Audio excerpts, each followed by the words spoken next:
Hello, sweet listeners. This is Kimberly hopping in to let you know that this is a bonus episode where Luna reads her submissive's detailed account of his first evening with her as his dominant.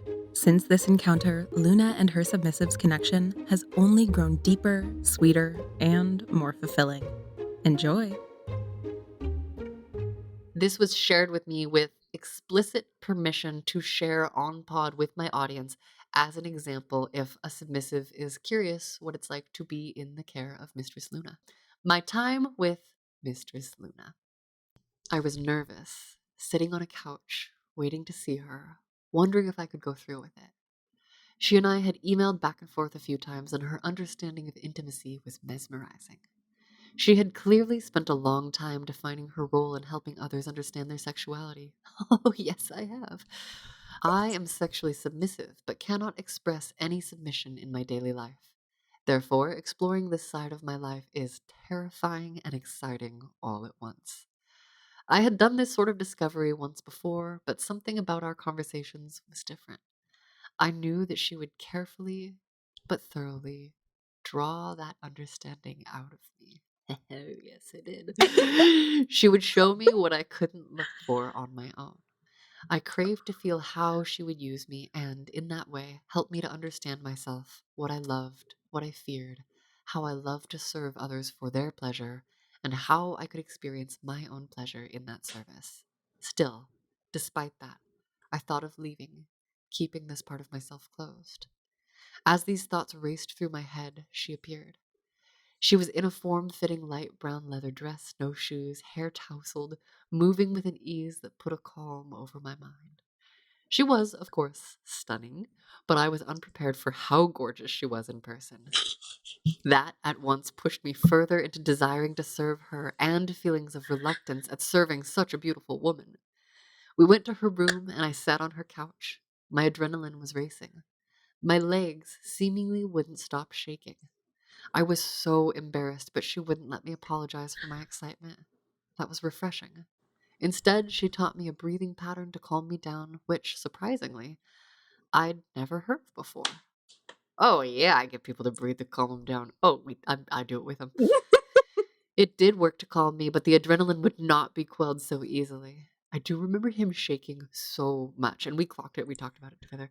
It was a constant battle to keep my voice even, to get the words out that I needed to say, to stop shivering. She asked me why I sought to be dominated, and I told her that it put me in a place where I could just feel. I didn't have to or even want to be in control. I wanted someone else controlling me, letting me feel what she wanted me to feel. This was met with her warm yet slightly sinister laugh.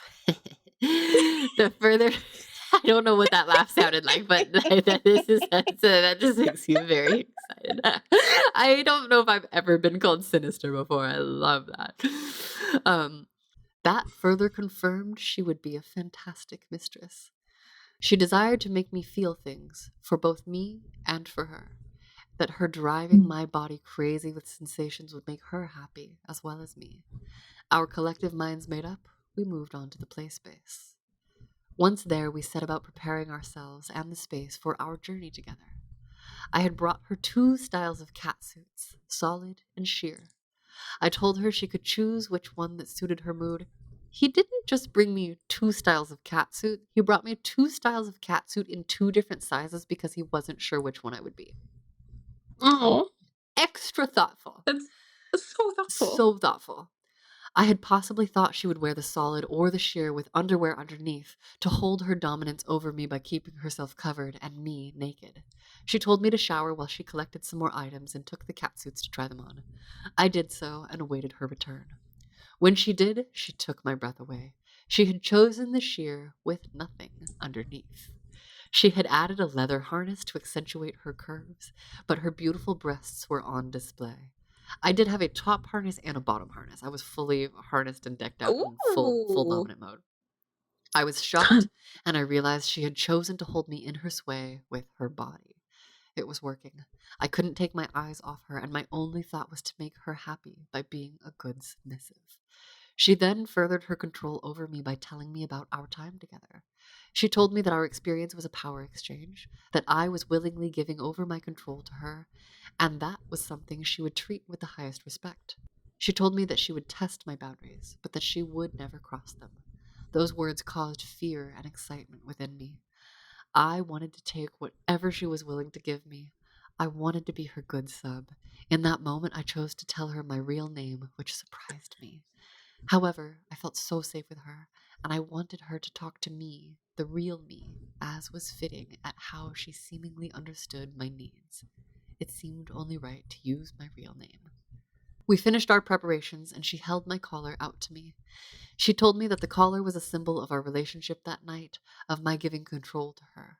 She buckled it on with me standing, still with me wearing some clothing, which again surprised me. She didn't seem bound by the traditional trappings of dom and slave. She knew she was in control and didn't have to constantly have me prove it to her. That was intoxicating. She then had me stand bent over slightly as she calibrated my body. That's what she called it. Mm. I call it the most intense sexual experience I have ever had without my penis or ass being touched, and even beating out a lot of those as well. She tried implement after implement on me, her fingers, her nails, her mouth, her teeth, her tongue, a paddle, a flogger, a feather, a wheel, a spiky wheel, to be clear, trying Mm. so many things that I lost count. My body was electrified with every touch. The adrenaline was giving way as she sought to relax me through exploration to my reactions. She combined the sensations, slight pains with tickling, slaps with kisses and bites, that my head was spinning. My cock was responding, dripping pre cum. It was dripping so much, dripping on the Oh my floor, to answer the overwhelming feelings she was creating. I had thought I needed certain feelings to get me to the right space, but as this process progressed, my head was flying into its submissive space of its own accord. By the end, I was fully ready to be hers in every way I could, every way she would take me. She then told me it was time to get my ass ready to take her cock. She led me to a bench and tied me to it. I wanted her to slam her cock into me right then, but she told me I had to get ready. She was, of course, right, but at the same time, it served to make me crave her more. She teased me, first working on my buttocks, back, and legs with her hands. She put pressure on my perineum and scrotum that caused waves of pleasure to come over me. She then slowly worked her finger inside of me. I did my knuckle first, teaching my anus to pull her in, to open myself to her dominance, to draw in the magic of her cock. I had thought I wanted her to be nasty and forceful at this time, but this was so much sweeter. Her meanness came out in the agonizing tenderness and the time she took to prepare me. All the while, she was praising me for how good I was doing, using my name, letting me know that, for now, at least, I was hers. More importantly, though, she was telling me she wanted me to serve her as much as I wanted to serve. By the time she presented her cock for me to prepare, I was desperate for it. I begged her for it, and she asked me to beg louder. I did with everything I had. I wet it with my mouth, and she went behind me with an excruciating slowness. I think I also slapped my cock on his face. I had him bound down. I remember that face, cheek, cheek, mouth. I wet it with my mouth, and she went behind me with an excruciating slowness. She pushed into me, withdrawing several times to make sure I would be comfortable. I most definitely was. I was withdrawing to tease him. Through many, many passes back and forth, she pushed in further until she filled me deeply. I felt the pressure of my lower abdomen as her pelvis hit my ass. Then she began to pick up speed, fucking me, pushing and pulling, a constant delicious tension on my sphincter. She then let herself fully in me as she began to rock on top of me, the cock a rhythmic stimulation on my prostate. With a pace that seemed impossible given our position, she fucked me furiously, and I could feel the fluid spilling out of me. She kept up the impressive pace, and I was driven over the edge, my ass spasming in waves of release. Sensing this, she slowed but didn't withdraw, somehow knowing I wanted to keep the feeling of her inside me. I asked her to press her whole body into me, and as she did, the mesh of the catsuit sending further sparks of pleasure as her torso covered my back. She squeezed me with her Mhm. arms and thighs, and I felt surrounded by her care. As this happened, I felt her desire to reward my submission so clearly.